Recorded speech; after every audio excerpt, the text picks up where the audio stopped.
Let's revive and swatch this touch-up paint nail polish in the shade Greed from the Millennium. These were distributed by Blue Cross Beauty in the very early 2000s. You might remember seeing them at Sally Beauty years ago. The cap is stuck, so we're gonna let it soak upside down in acetone for about 30 minutes. 30 minutes turned into overnight since I got distracted. The acetone completely evaporated, but the cap is no longer stuck.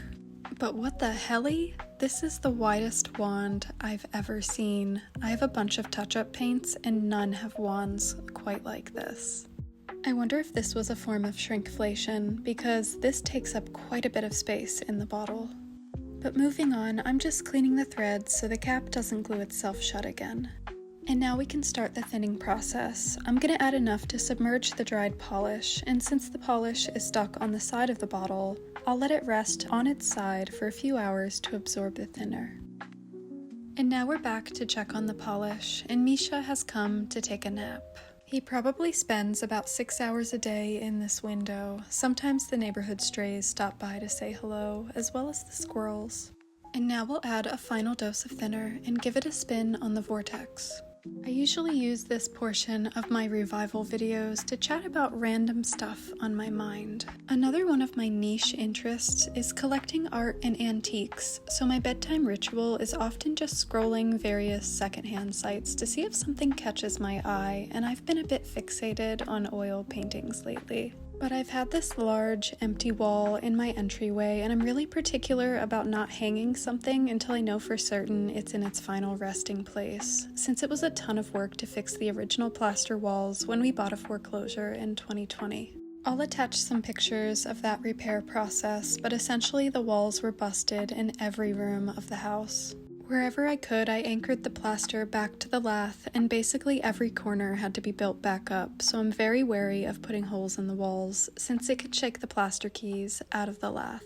It's still a work in progress, and there's still 2 bedrooms on the second floor I haven't touched. The kitchen is a 70s nightmare, and the 3rd floor hasn't been touched, but you can't beat the $70,000 price tag for a 6-bedroom house with a library. But I finally found the right piece to hang in the entryway. It hasn't shipped yet, so I don't want to reveal it until it's in my hands, but I found this 4-foot by almost 3-foot, mid-1800s gold-framed maritime painting that's really going to pull colors from the wallpaper in the library and the paint in the living room and dining room.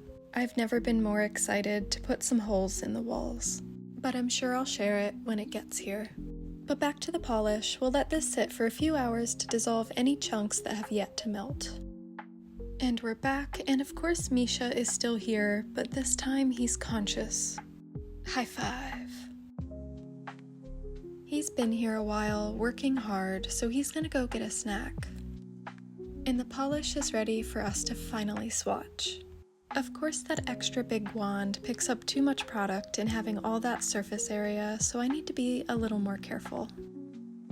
Look how comical the brush looks coming out of a giant tube. The holographic glitter is pretty though, I'll give it that. This is kind of sheer, but it's certainly by design to let that glitter come through. It reminds me a lot of Urban Decay's Midnight Cowboy polish with that hollow glitter, though instead of being beige, it's more of a taupey gray. There also seems to be like a clay red mica in there as well. We'll be able to see that better when we put on some top coat. Vintage polish can often dry looking gritty or lumpy, especially ones with glitter, so top coat really makes a difference.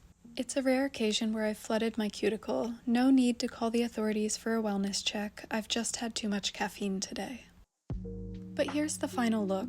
This is really one of those odd polishes that I don't think there could be a dupe for. It just has too many elements I don't think anyone has thought to mix up since this was created. But let me know your thoughts on this one in the comments below, and if you'd like to see more nostalgic polish, be sure to follow or subscribe. I think our next revival will be something much older by 50 years or so.